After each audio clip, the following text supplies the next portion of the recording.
தாத்தா டிவி. ஒரு அழகான கிராமத்தில் ஒரு முதியவர் அவரோட மனைவி கூட சந்தோஷமாக வாழ்ந்து வந்தாராம். அப்படி ஒரு நாள் அவருக்கு ஒரு தங்க முட்டை கிடச்சிதாம். அந்த தங்க முட்டையை பற்றி உடனே அவரோட மனைவி கிட்ட சொன்னாராம். அவங்களோட மனைவியும் நம்ம கோழி தான் அடை காத்துக்கிட்டு இருக்கே, அதுலேயே வச்சிடலாம்னு சொன்னாங்களாம். அவங்க சொன்னதை கேட்டு அதே மாதிரி செஞ்சாராம் இந்த விவசாயி. அப்படி வச்ச உடனே பார்த்தா கொஞ்ச நாள்லேயே மற்ற எல்லா முட்டைகளிலிருந்தும் குஞ்சு வெளியே வந்துதான், அந்த ஒரு முட்டையை தவிர.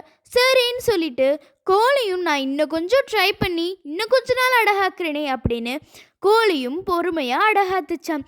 அதுக்கப்புறம் ஒரு நாள் ஒரு அழகான குட்டி பறவை வெளிவந்துதான். அந்த தாத்தாவும் பாட்டியும் அது ரொம்பவே பாசமாக வளர்த்தாங்களாம். அது பெருசானதுக்கப்புறம் இந்த மாதிரி ஒரு அழகான மேஜிக்கல் பேர்டாக வளர்ந்து வந்ததாம்.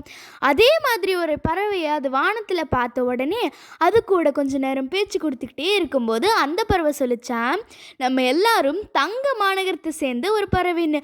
அங்கே போய் பார்த்த உடனே பார்த்தா அங்கே நிறையா தங்கம் இருந்துச்சாம். ஸோ அது தன்னை இவ்வளோ கஷ்டப்பட்டு வளர்த்தவங்களுக்கு ஏதாவது செய்யணும்னு ஆசைப்பட்டுச்சான். அதனால் முடிஞ்ச அளவுக்கு தங்கத்தை எடுத்துகிட்டு போய் அவங்கக்கிட்ட கொடுத்துச்சான்.